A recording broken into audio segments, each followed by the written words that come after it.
আমি যে দেখতে হলো দুটো মহিলা মানুষ মরে আছে, গাড়ি সেখানে পড়েছে, তারা অনেক দূরই ট্রেন ধরে পড়েছে ওই পায়খানা কাছে, আর এত দূর দূরই দুটো মেয়ে পড়ে আছে, মরে গিয়েছে, ভুড়ি মুড়ি বেরিয়ে গিয়েছে, ভুড়ি মুড়ি বেরিয়ে গিয়েছে, ভুড়ি মুড়ি বেরিয়ে গিয়েছে। একটা বাচ্চা ছেলে, ওইটা আমার বেশি মনে হয়, কাঁদতে কাঁদতে চলে আসছে মা মা বলতে বলতে।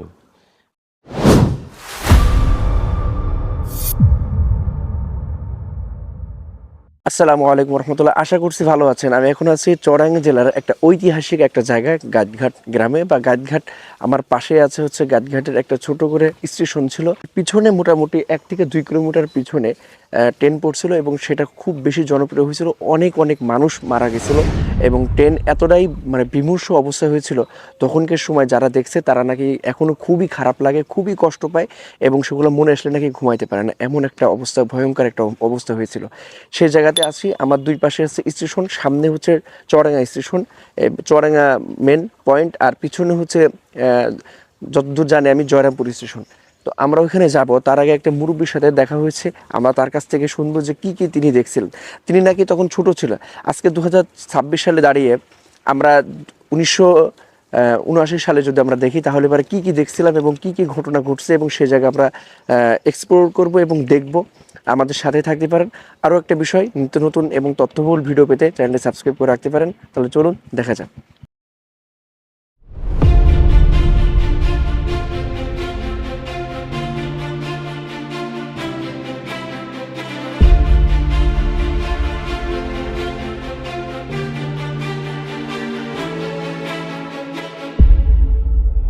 1979 সালের 26শে জানুয়ারি বেলা 1টার সময় এই রেলপথেই একটি রেল দুর্ঘটনা হয়, যেটি ইতিহাসের একটি অন্যতম একটি অধ্যায় হিসেবে ধরা হয়। এরপর থেকে এখানে তখন চুয়াডাঙ্গা জেলা এবং কুষ্টিয়া একসাথে থাকার সুবাদে চুয়াডাঙ্গা জেলা আলাদাভাবে না হওয়ার কারণে একটি স্থাপনা তৈরি করা হয়, যেটি কুষ্টিয়া জেলা পরিষদের চেয়ারম্যান আব্দুল মান্নান ভূঁইয়া নামে আখ্যায়িত করা হয়েছে। এখানে স্থানীয়দের ভাষ্যমতে এই রেল দুর্ঘটনার মধ্যে মানুষের সংখ্যা ছিল শ'র ওপরে। এরপরও সঠিক পরিসংখ্যা কোনো কিছু জানা যায়নি। তবে তখনকার সময় যারা এই দুর্ঘটনা জানে এবং জেনেছে এবং স্বচক্ষে দেখেছে, তারা এখনও পর্যন্ত আটকে ওঠে। স্থানীয় অনেকের সাথে কথা বলে বুঝতে পারছি। আমি যে দেখতে হলো দুটো মহিলা মানুষ মরে আছে, গাড়ি সেখানে পড়েছে, তারা অনেক দূরই ট্রেন ধরে পড়েছে ওই পায়খানা কাছে, আর এত দূর দূরই দুটো মেয়ে পড়ে আছে, মরে গিয়েছে, ভুড়ি মুড়ি বেরিয়ে গিয়েছে। একটা বাচ্চা ছেলে, ওইটা আমার বেশি মনে হয়, কাঁদতে কাঁদতে চলে আসছে মা মা বলতে বলতে। আর ওই আমি মন কাছে দেখে দিনি ওর মা কোনটা, ওইটা ক্যাম্প করে চেনে, যেটা আগে প্রথম আছে ওই মা, ওটা ওনার মা নাই, ওই দিক কটা ওইটা ওনার মা, ওর মার বুকের উপর চলে গেল। সেবাটা আমি আবার সামনে আগে গেলাম, ওখানে তো আর থাকলাম না।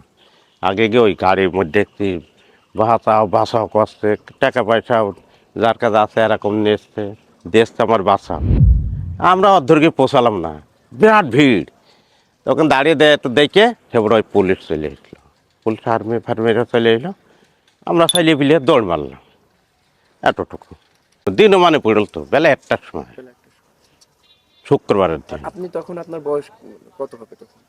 বললাম 8-10 বছর তো হবে, 8 বছর তো হবে। কেন গরু রেখে বেড়ায়, রাখাল এক কথায়।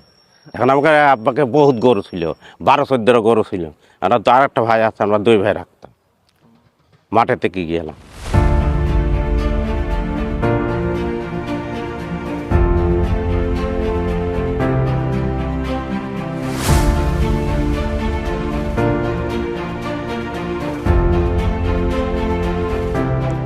স্থানীয়দের মতামতে ছিল নিহতের সংখ্যা ছিল শ'র ওপরে।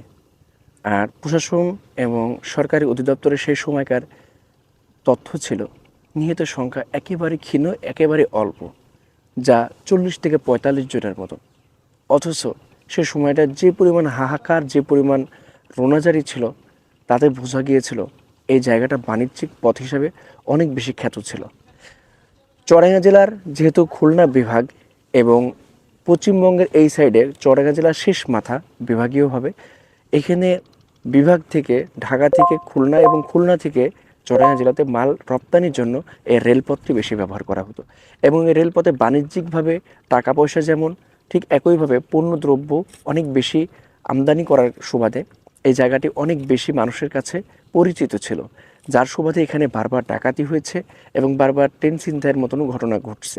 সেটা পিছনে ফেরে 1979 সালে 26শে জানুয়ারি একটা সময় এমন এক দুর্ঘটনার সাক্ষী হয় এই গাইডঘাট চুয়াডাঙ্গা জেলাবাসী, যা তখন যারা সচক্ষে দেখেছে তারা এখনও পর্যন্ত আটকে ওঠে।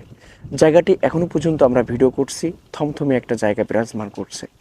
গার ভিতরে একটা কেমন জানি অন্যরকম একটা অনুভূতি খেলে যাচ্ছে।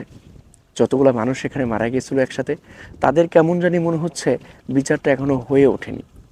তখন অবশ্য রেল কী কারণে ট্রেন কী কারণে পড়ছিল রেল থেকে, এটা নিয়ে অনেক প্রশ্ন থাকলে পারো, অনেক দ্বিধাদ্বন্দ্ব থাকলেও সেটার এখনও পর্যন্ত কোনো কুল কিনা যায়নি।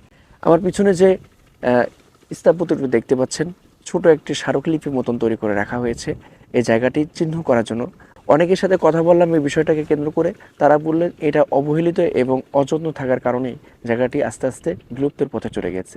এই জায়গাটি যদি বিলুপ্ত হয়ে যায় তাহলে পরে এই ঘটনা হয়তোবা আর কেউ সাক্ষী হিসেবে থাকতে পারবে না। একজন সাক্ষী হিসেবে দাঁড়ানো আছে এই জায়গাটি। এছাড়াও মোটা দাগে বলে রাখা ভালো, প্রতি বছরের জানুয়ারির 26 তারিখে এখানে ছোটোখাটো দোয়ার আয়োজন করা হয় যে সমস্ত মানুষ মারা গেছে, মৃত্যুবরণ করছে, তাদের রুহের মাগফিরাতে। কিন্তু সেটিও আস্তে আস্তে বিলুপ্তের পথে। কোনোভাবে প্রশাসন বা সরকারি কোনো মানুষের কাছে এটার কোনো দাবি দেওয়া নাই, তার কারণে মানুষরা খুবই খারাপভাবে এই জায়গাটা দেখে। আরেকটি বিষয়, এখানে যারা মারা গেছিল তাদেরকে একটা ট্রাকের মধ্যে করে নিয়ে একেবারে গণভাবে তাদেরকে দাফন করা হয় চুয়াডাঙ্গা জেলার জান্নাতুল মাওয়া গোরস্থানে একটি গর্তর ভিতরে। এই ছিল এই চুয়াডাঙ্গা জেলার একটা বড় ধরনের ঐতিহাসিক একটা গল্প, যে স্টোরি হয়তোবা আপনাকে আমি কিছুটা হলে পারো 1979 সালের 26শে জানুয়ারিতে নিয়ে যেতে সক্ষম হয়েছে।